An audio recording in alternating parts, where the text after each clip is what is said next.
ಸ್ನೇಹಿತರೆ, ಮೀಡಿಯಾ ಮಾಸ್ಟರ್ಸ್ಗೆ ಸ್ವಾಗತ, ಸುಸ್ವಾಗತ. ಗೆಳೆಯರೆ, ಯಾವುದು ಆಗಲೇಬೇಕಿರುತ್ತೋ ಅದನ್ನು ಯಾರೂ ತಪ್ಪಿಸೋದಕ್ಕಾಗೋದಿಲ್ಲ. ಯಾವುದು ಆಗಬಾರದು ಅಂತ ಇರುತ್ತೋ ಅದನ್ನು ಯಾರಿಗೂ ಮಾಡೋದಕ್ಕೆ ಆಗೋದಿಲ್ಲ. ಇದು ಗೀತೆಯ ಸಾರ. ಈ ಮಾತುಗಳಿಗೆ ನೆನಪಾಗೋದಕ್ಕೆ ಕಾರಣ ಆಫ್ರಿಕಾದ ಅದೊಂದು ದೇಶ ಮತ್ತು ಅಲ್ಲಿ ಅಮೆರಿಕ ಹಾಗೂ ಪಶ್ಚಿಮದ ದೇಶಗಳು ಮಾಡಿದ್ದ ಕುತಂತ್ರ.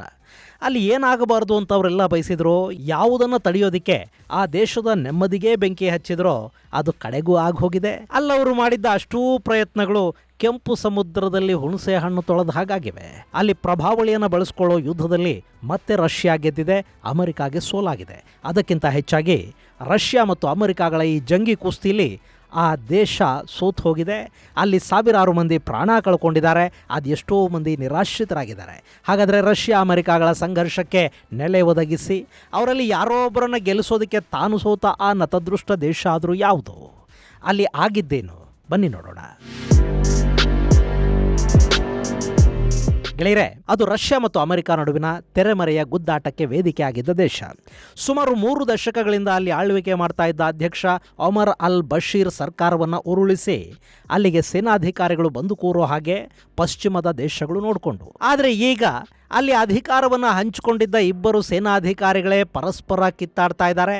ಅಷ್ಟೇ ಅಲ್ಲದೆ ಅಲ್ಲಿನ ಸೇನಾ ಮುಖ್ಯಸ್ಥ ಮತ್ತು ಅಧ್ಯಕ್ಷ ಅಂತ ಘೋಷಿಸಿಕೊಂಡಿರುವ ಅಬ್ದೆಲ್ ಫತಾ ಅಲ್ ಬುರ್ಹಾನ್ ಪಶ್ಚಿಮದ ದೇಶಗಳಿಗೆ ಶಾಕ್ ಕೊಟ್ಟಿದ್ದಾನೆ. ಈ ಮೂಲಕ ಬಶೀರ್ ಕಾಲದಲ್ಲಿ ನಡೆದಿದ್ದ ಒಪ್ಪಂದವೊಂದಕ್ಕೆ ಈಗ ಅಧಿಕೃತ ಮುದ್ರೆ ಬಿದ್ದಿದೆ.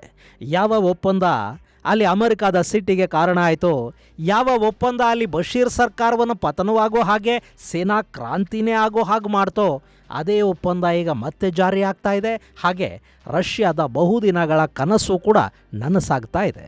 ಹಿಂದೂ ಮಹಾಸಾಗರಕ್ಕೆ ಸಂಪರ್ಕವನ್ನು ಕಲ್ಪಿಸುವ ಜಾಗತಿಕ ವ್ಯಾಪಾರದ ಮಾರ್ಗ ಅಂತಲೇ ಗುರುತಿಸಿಕೊಂಡಿರುವ ಕೆಂಪು ಸಮುದ್ರಕ್ಕೆ ರಷ್ಯಾದ ಅಧಿಕೃತ ಎಂಟ್ರಿ ಆಗ್ತಾ ಇದೆ. ಅಷ್ಟೇ ಅಲ್ಲದೆ ಜಗತ್ತಿನ ಪ್ರಮುಖ ವ್ಯಾಪಾರಿ ಮಾರ್ಗ ಇನ್ನು ಮುಂದೆ ರಷ್ಯಾದ ಕಣ್ಣಳತೆಯಲ್ಲಿರುತ್ತೆ.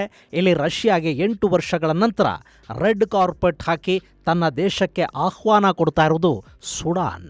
ಗೆಳೆಯರೆ, ಸುಡಾನ್ ಇತ್ತೀಚೆಗೆ ವಿಪರೀತ ಸುದ್ದಿಯಲ್ಲಿದೆ. ಅಲ್ಲಿ ಸೇನಾಪಡೆ ಹಾಗೂ ಅರೆ ಸೇನಾ ಪಡೆಗಳ ನಡುವೆ ನಡೀತಿರೋ ಸಂಘರ್ಷದ ಕಾರಣದಿಂದ ಸಹಸ್ರಾರು ಮಂದಿ ಪ್ರಾಣ ಕಳ್ಕೊಳ್ತಾ ಇದ್ದಾರೆ. ಇತ್ತೀಚೆಗೆ ಕೂಡ ದರ್ಫೂರ್ ಭಾಗದಲ್ಲಿ ಅರೆ ಸೇನಾ ಪಡೆಗಳು ಮಾರಣ ಹೋಮವನ್ನು ನಡೆಸಿಬಿಟ್ಟಿದ್ವು. ಇಷ್ಟಾದರೂ ಜಗತ್ತಿನ ನಾಯಕರು ಅಂತ ಕರೆಸಿಕೊಳ್ಳುವವರು ಯಾರೂ ಕೂಡ ಈ ಬಗ್ಗೆ ಚಕಾರ ಎತ್ತೋದಕ್ಕೆ ಹೋಗಲಿಲ್ಲ. ಹಾಗೆ ನೋಡಿದರೆ ಈಗ ಸುಡಾನ್ನಲ್ಲಿ ನಡೀತಿದೆಯಲ್ಲ, ಈ ಸಂಘರ್ಷವನ್ನು ಅರಬ್ ದೇಶಗಳು, ಅಮೆರಿಕ ಎಲ್ಲ ಸೇರಿ ನಿಲ್ಲಿಸಬೇಕಿತ್ತು. ಯಾಕೆಂದರೆ ಅಲ್ಲಿ ಹೊಡೆದಾಡ್ಕೊಳ್ತಾ ಇರೋದು ಸುನ್ನಿ ಮುಸ್ಲಿಮರು, ಅದರಲ್ಲೂ ಅರಬ್ ಮೂಲದವರು. ಆದರೆ ಈ ಅರಬ್ ದೇಶಗಳು ಕೂಡ ಅವ್ರ ಬಗ್ಗೆ ತಲೆ ಕೆಡಿಸ್ಕೊಳ್ಳೋದಕ್ಕೆ ಹೋಗಲಿಲ್ಲ. ಗಾಜಾದಲ್ಲಿ ಇಸ್ರೇಲ್ ಮಾರಣ ಹೋಮ ಮಾಡ್ತಾ ಇದೆ, ಆಲ್ ಐಸ್ ಆನ್ ಗಾಜಾ ಅಂತ ಬಾವುಟ ಬೀಸ್ತಾ ಬಾಯ್ ಬಡ್ಕೊಂಡ್ರಲ್ಲ, ಅವರಿಗೂ ಕೂಡ ಸುಡಾನ್ ಅನ್ನೋ ದೇಶದಲ್ಲಿ ನಡೀತಿರೋ ಮಾರಣ ಹೋಮ ಕಣ್ಣಿಗೆ ಬೀಳಲಿಲ್ಲ. ಅವರ ಕಿವಿಗೆ ಅಲ್ಲಿನ ಜನರ ಆಕ್ರಂದನ ಕೇಳಿಸ್ಲೂ ಇಲ್ಲ. ಅಲ್ಲಿನ ಅರೆ ಸೇನಾ ಪಡೆಗಳ ಮುಖ್ಯಸ್ಥ ಮೊಹಮ್ಮದ್ ಹಮ್ದಾನ್ ದಗ್ಲೋ ಹಾಗೂ ಸೇನಾಪಡೆಯ ಮುಖ್ಯಸ್ಥ ಅಬ್ದುಲ್ ಫತಾ ಅಲ್ ಬುರ್ಹಾನ್ ಇಬ್ಬರನ್ನ ಸೇರಿಸಿ ಒಟ್ಟಿಗೆ ಕೂರಿಸಿ ಅವರಿಬ್ಬರ ನಡುವೆ ಒಂದು ಸಂಧಾನವನ್ನು ಮಾಡಿಸುವ ಕೆಲಸಕ್ಕೆ ಯಾರೂ ಕೈ ಹಾಕಲಿಲ್ಲ. ಹೀಗಾಗಿ ಇನ್ನು ಪಶ್ಚಿಮದ ದೇಶಗಳನ್ನು ನಂಬಿಕೊಂಡು ಕೂತ್ರೆ ಕೆಲಸ ಕೆಡುತ್ತೆ ಅನ್ನೋದನ್ನು ಅರ್ಥ ಮಾಡಿಕೊಂಡ ಅಲ್ ಬುರ್ಹಾನ್ ಸೀದಾ ಹೋಗಿ ರಷ್ಯಾದ ಮುಂದೆ ನಿಂತ.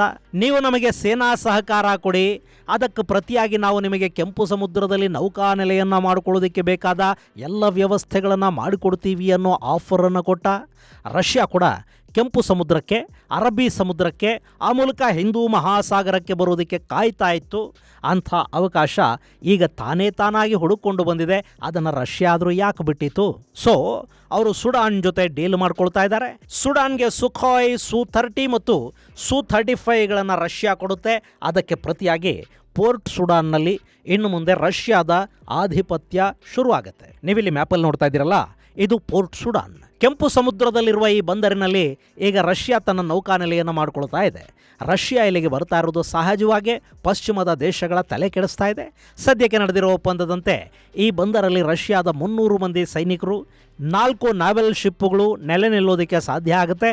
ಇದರ ಜೊತೆ ನ್ಯೂಕ್ಲಿಯರ್ ಪವರ್ಡ್ ವೆಸಲ್ಗಳಿಗೆ ಕೂಡ ಇಲ್ಲಿ ಅವಕಾಶವನ್ನು ಮಾಡಿಕೊಡಲಾಗುತ್ತೆ. ಸೊ ಇಲ್ಲಿವರೆಗೆ ಕೆಂಪು ಸಮುದ್ರದ ಮೇಲೆ ತನ್ನ ಹಿಡಿತವನ್ನು ಹೊಂದಿದ್ದ ಪಶ್ಚಿಮಕ್ಕೆ ಇದು ಥ್ರೆಟ್ ಅನ್ನಿಸ್ತಾ ಇದೆ.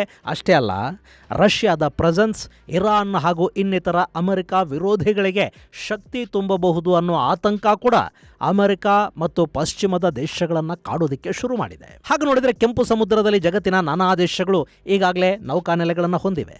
ಅದರಲ್ಲೂ ಜಿಬೋಟಿಯಲ್ಲಿ ಅಮೆರಿಕ, ಚೈನಾ ಸೇರಿದ ಹಾಗೆ ನಾನಾ ದೇಶಗಳ ನೌಕಾನೆಲೆಗಳು ಹಾಗೂ ಸೇನಾ ನೆಲೆಗಳಿವೆ. ಜಿಬೋಟಿ ಅನ್ನೋ ಈ ಪುಟ್ಟ ದೇಶ ಯಾರು ಬಂದು ಕೇಳಿದರೂ ಅವರಿಗೆ ಜಾಗ ಇಲ್ಲ ಅಂತ ಹೇಳೋದಿಲ್ಲ. ಬಂದವರಿಗೆಲ್ಲ ನೆಲೆ ಮಾಡಿಕೊಳ್ಳೋದಕ್ಕೆ ಅವಕಾಶ ಕೊಡ್ತಾ ತನ್ನ ಆರ್ಥಿಕತೆಯನ್ನು ನಿಭಾಯಿಸೋ ಪ್ರಯತ್ನವನ್ನು ಮಾಡ್ತಾ ಇದೆ. ಇನ್ನು ಈ ಭಾಗದಲ್ಲಿ ಅಮೆರಿಕಾದ ಸೆಂಟ್ರಲ್ ಕಮಾಂಡ್ ಕೂಡ ಇದೆ. ಹೀಗಾಗಿ ಇಲ್ಲಿ ಅಮೆರಿಕಾದ ನೌಕಾಪಡೆಯ ವೆಸಲ್ಗಳು, ಫ್ರಿಗೇಟುಗಳು ಅಷ್ಟೇ ಯಾಕೆ ಏರ್ಕ್ರಾಫ್ಟ್ ಕ್ಯಾರಿಯರ್ಗಳು ಕೂಡ ಸದಾ ನಿಂತಿರುತ್ತವೆ. ಇಲ್ಲಿವರೆಗೆ ಈ ಕೆಂಪು ಸಮುದ್ರದ ನಡುವೆ ಅಮೆರಿಕ ಹಾಗೂ ಪಶ್ಚಿಮಕ್ಕಿದ್ದ ಏಕೈಕ ಥ್ರೆಟ್ ಅಂದ್ರೆ ಅದು ಚೈನಾ ಮಾತ್ರ ಆಗಿತ್ತು. ಆದರೆ ಅವರು ಚೈನಾನ ತುಂಬಾ ಸೀರಿಯಸ್ ಆಗಿ ತಗೊಂಡಿರಲಿಲ್ಲ. ಈಗ ಅಲ್ಲಿಗೆ ರಷ್ಯಾ ಬರ್ತಾ ಇದೆ. ಹೀಗಾಗಿ ಕೆಂಪು ಸಮುದ್ರದಲ್ಲಿ ಪಶ್ಚಿಮದ ಆಧಿಪತ್ಯಕ್ಕೆ ಸವಾಲು ಎದುರಾಗುವ ಸಾಧ್ಯತೆ ಇರುತ್ತೆ. ಇಲ್ಲಿ ಕೆಂಪು ಸಮುದ್ರದ ಬಗ್ಗೆ ಪಶ್ಚಿಮಕ್ಕೆ ಯಾಕಿಷ್ಟೊಂದು ಮೋಹ ಅನ್ನೋದನ್ನು ನೋಡಿದರೆ ನಮಗಲ್ಲಿ ಕಾಣಿಸೋದು ಸೂಯೆಜ್ ಕಾಲುವೆ. ಈ ಹಿಂದಿನ ವಿಡಿಯೋಗಳಲ್ಲಿ ಸೂಯೆಜ್ ಕಾಲುವೆಯ ನಿರ್ಮಾಣದ ಬಗ್ಗೆ ನಿಮಗೆ ಸಂಪೂರ್ಣ ಮಾಹಿತಿಯನ್ನು ಕೊಟ್ಟಿದ್ದೀನಿ. ಮೊದಲಿಗೆ ಅದನ್ನು ಪ್ರಾರಂಭ ಮಾಡಿದ್ದು ಫ್ರಾನ್ಸ್, ಆದರೆ ಅವರಿಂದ ಅದು ಸಾಧ್ಯ ಆಗದೆ ಕಡೆಗೆ ಕಾಲುವೆಯನ್ನು ಬ್ರಿಟನ್ ಪೂರ್ಣಗೊಳಿಸುತ್ತೆ. ಹೀಗೆ ಸೂಯೆಜ್ ಕಾಲುವೆ ಆದ ನಂತರ ಪಶ್ಚಿಮದಿಂದ ಪೂರ್ವಕ್ಕೆ ಮತ್ತು ಪೂರ್ವದಿಂದ ಪಶ್ಚಿಮಕ್ಕೆ ವ್ಯಾಪಾರಿ ಹಡಗುಗಳ ಪ್ರಯಾಣ ಸುಲಭ ಆಗ್ತಾ ಹೋಗುತ್ತೆ. ಒಟ್ಟು 193 ಕಿಲೋಮೀಟರ್ ಉದ್ದದ ಈ ಕಾಲುವೆ ಪೂರ್ವ ಹಾಗೂ ಪಶ್ಚಿಮದ ನಡುವಿನ ದೂರವನ್ನು ಸುಮಾರು 8,900 ಕಿಲೋಮೀಟರ್ಗಳಷ್ಟು ಕಡಿಮೆ ಮಾಡ್ತಾ ಇದೆ. ಹಾಗೆಯೇ ಇವತ್ತಿಗೂ ಕೂಡ ಜಗತ್ತಿನ ಒಟ್ಟು ಸಮುದ್ರ ವ್ಯಾಪಾರದ ಪೈಕಿ 12% ವ್ಯಾಪಾರ ಈ ಸೂಯೆಜ್ ಕಾಲುವೆಯ ಮೂಲಕ ನಡೆಯುತ್ತೆ. ಸೊ ಮೆಡಿಟರೇನಿಯನ್ ಸಮುದ್ರದ ಮೂಲಕ ಪೂರ್ವಕ್ಕೆ ಬರುವ ಹಡಗುಗಳು ಸೂಯೆಜ್ ಕೆನಾಲನ್ನು ದಾಟಿ ಕೆಂಪು ಸಮುದ್ರಕ್ಕೆ ಎಂಟ್ರಿ ತಗೊಳ್ಳುತ್ತವೆ.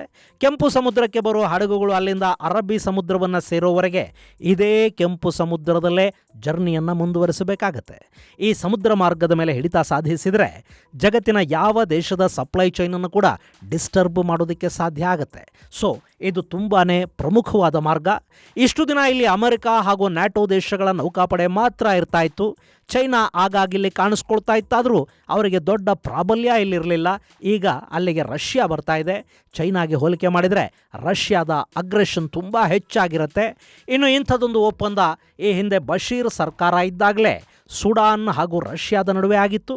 ಅಲ್ಲಿಗೆ ರಷ್ಯಾ ಬರಬಾರ್ದು ಅನ್ನೋ ಕಾರಣಕ್ಕೇ ಅಮೆರಿಕ ಬಶೀರ್ ಸರ್ಕಾರವನ್ನು ಪದಚ್ಯುತಗೊಳಿಸೋದಕ್ಕೆ ಅಲ್ಲಿನ ಸೇನೆ ಬಂಡೇಳೋ ಹಾಗೆ ನೋಡ್ಕೊಳ್ತು. ಆದರೆ ಈಗ ಸೇನೆಯ ಎರಡೂ ಪಡೆಗಳು ಕಿತ್ತಾಡ್ಕೊಳ್ತಾ ಇವೆ. ಮತ್ತೆ ಸುಡಾನ್ ಬಂದರನ್ನ ರಷ್ಯಾಗೆ ಅವರು ಬಿಟ್ಟುಕೊಡ್ತಾ ಇದ್ದಾರೆ. ಗೆಳೆಯರೆ, ಇಲ್ಲಿ ಅಮೆರಿಕ ಹಾಗೂ ಪಶ್ಚಿಮದ ದೇಶಗಳು ಮಾತ್ರ ಅಲ್ಲ, ರಷ್ಯಾ ಆಡಿದ ಗೇಮ್ ಕೂಡ ತುಂಬ ಭಯಾನಕವಾದದ್ದು. 2017ರಲ್ಲಿ ಸುಡಾನ್ನ ಅಧ್ಯಕ್ಷ ಬಶೀರ್ 25 ವರ್ಷಗಳ ಅವಧಿಗೆ ರಷ್ಯಾ ಜೊತೆ ಒಂದು ಒಪ್ಪಂದಕ್ಕೆ ಸಹಿ ಹಾಕೋ ಬಗ್ಗೆ ಮಾತುಕತೆಗಳು ಶುರು ಆಗುತ್ತವೆ. ಅಷ್ಟರಲ್ಲಿ ಸುಡಾನ್ನಲ್ಲಿ ಅಮೆರಿಕ ಪ್ರಾಯೋಜಿತ ನಾಗರಿಕ ದಂಗೆ ಶುರುವಾಯಿತು. 2020ರವರೆಗೂ ಅದು ಮುಂದುವರಿತು. ಕಡೆಗಲ್ಲಿ ಬಶೀರ್ ಸರ್ಕಾರ ಪತನಗೊಂಡು ಸೇನಾಡಳಿತ ಪ್ರಾರಂಭ ಆಯಿತು. ಅದು ಅಮೆರಿಕ ಬೆಂಬಲಿತ ಸೇನಾ ಸರ್ಕಾರ ಆಗಿತ್ತು. ಹೀಗಾಗಿ ರಷ್ಯಾ ಜೊತೆಗಿನ ಒಪ್ಪಂದವನ್ನು ಅವರು ಕೇರ್ ಮಾಡಲಿಲ್ಲ. ಇನ್ನು ರಷ್ಯಾ ಕೂಡ ಅಲ್ಲೊಂದು ಅವಕಾಶಕ್ಕಾಗಿ ಕಾಯ್ತಾ ಕೂತ್ಕೊಳ್ತು. ಇದೇ ಸಂದರ್ಭದಲ್ಲೇ ಸುಡಾನ್ನ ಸೇನೆ ಮತ್ತು ಅರೆ ಸೇನಾ ಪಡೆಗಳ ನಡುವೆ ಸಂಘರ್ಷದ ಕಿಡಿ ಹೊತ್ತುಕೊಳ್ತು. ಅದರ ಹಿಂದೆ ಕೂಡ ರಷ್ಯಾದ ಕೈವಾಡ ಆಯ್ತಾ ಗೊತ್ತಿಲ್ಲ. ಯಾಕೆಂದರೆ ಆಫ್ರಿಕಾದ ದೇಶಗಳಲ್ಲಿ ರಷ್ಯಾದ ಪ್ರಭಾವ ಈಗಾಗಲೇ ತುಂಬಾ ಹೆಚ್ಚಾಗಿದೆ. ಹೀಗಾಗಿ ಅಲ್ಲಿ ಏನು ಬೇಕಾದರೂ ಆಗಿರಬಹುದು. ಇನ್ನು ಇಲ್ಲಿ ಸೇನೆ ಮತ್ತು ಅರೆ ಸೇನಾ ಪಡೆಗಳ ನಡುವೆ ಸಂಘರ್ಷ ಶುರುವಾದ ಕೂಡಲೇ ರಷ್ಯಾ ಮಧ್ಯಪ್ರವೇಶ ಮಾಡ್ತು. ರಷ್ಯಾದ ಅಧಿಕೃತ ಸೈನ್ಯ ಸುಡಾನ್ನ ಅಧ್ಯಕ್ಷ ಅರ್ಥಾತ್ ಸೇನಾ ಮುಖ್ಯಸ್ಥ ಅಲ್ಫತಾ ಕಡೆಗೆ ನಿಂತುಕೊಳ್ತು. ರಷ್ಯಾದ ಖಾಸಗಿ ಸೇನೆಯ ಸಪೋರ್ಟು ಅರೆ ಸೇನಾ ಪಡೆಗಳ ಮುಖ್ಯಸ್ಥ ಹಮ್ದಾನ್ ದಗ್ಲೋಗೆ ಸಿಗ್ತಾ ಹೋಯಿತು. ಅಲ್ಲಿ ಎರಡೂ ಕಡೆಗಳಲ್ಲೂ ರಷ್ಯಾನೇ ಇತ್ತು, ಬೇರೆ ಬೇರೆ ರೂಪಗಳಲ್ಲಿ ನಿಂತಿತ್ತು ಮತ್ತು ಕಡೆಗೆ ಯುದ್ಧವನ್ನು ರಷ್ಯಾನೇ ಗೆದ್ದುಕೊಳ್ತು. ಸುಡಾನ್ನ ಸೇನಾ ಮುಖ್ಯಸ್ಥ ಮತ್ತು ಈಗಿನ ಅಧ್ಯಕ್ಷ ಈ ಹಿಂದಿನ ಹಳೆಯ ಒಪ್ಪಂದಕ್ಕೆ ಮತ್ತೆ ಜೀವ ಕೊಡೋದಕ್ಕೆ ಮುಂದಾಗ್ತಾ ಇದ್ದಾನೆ.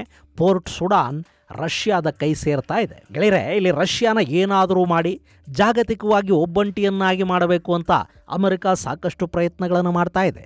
ಯುರೋಪಿಯನ್ ಯೂನಿಯನ್ ಕೂಡ ರಷ್ಯಾನ ಹಣದ ಬಿಡೋದಕ್ಕೆ ಅವಕಾಶಕ್ಕಾಗಿ ಕಾಯ್ತಾ ಇರತ್ತೆ. ಅವರ ನಡುವೆ ಇರೋದು ಹಳೇ ದಾಯಾದಿ ಜಗಳ. ಮತ್ತೊಂದು ಕಡೆ ರಷ್ಯಾ ಪ್ರತಿ ಬಾರಿಯೂ ಫಿನಿಕ್ಸ್ನಂತೆ ಮತ್ತೆ ಮತ್ತೆ ಮೇಲೆದ್ದು ಬರ್ತಲೇ ಇದೆ. ಅದಕ್ಕೆ ಕಾರಣ ಪುತಿನ್ ಬುದ್ಧಿವಂತಿಕೆ, ರಷ್ಯಾದಲ್ಲಿನ ಅಪಾರ ಪ್ರಮಾಣದ ನೈಸರ್ಗಿಕ ಸಂಪನ್ಮೂಲಗಳು ಮತ್ತು ಅಮೆರಿಕ ಹಾಗೂ ಪಶ್ಚಿಮದ ದೇಶಗಳಿಗೆ ಹೋಲಿಕೆ ಮಾಡಿದರೆ ಅತಿ ಕಡಿಮೆ ಬೆಲೆಗೆ ಸಿಗುವ ರಷ್ಯಾದ ಆಯುಧಗಳು. ಇನ್ನು ಆಫ್ರಿಕಾದ ವಿಷಯದಲ್ಲಿ ನಾವು ನೋಡೋದಾದರೆ ಅಲ್ಲಿನ ಸಾಕಷ್ಟು ದೇಶಗಳಲ್ಲಿ ಈಗಾಗಲೇ ರಷ್ಯಾ ಬೆಂಬಲಿತ ನಾಯಕರು ಅಧಿಕಾರವನ್ನು ತಮ್ಮ ಕೈಗೆ ತಗೊಂಡಿದ್ದಾರೆ. ಅಲ್ಲಿ ಪಶ್ಚಿಮದ ವಿರುದ್ಧ ಇರುವ ಅಸಮಾಧಾನವನ್ನು ರಷ್ಯಾ ಸಖತ್ತಾಗಿ ಬಳಸ್ಕೊಳ್ತಾ ಇದೆ.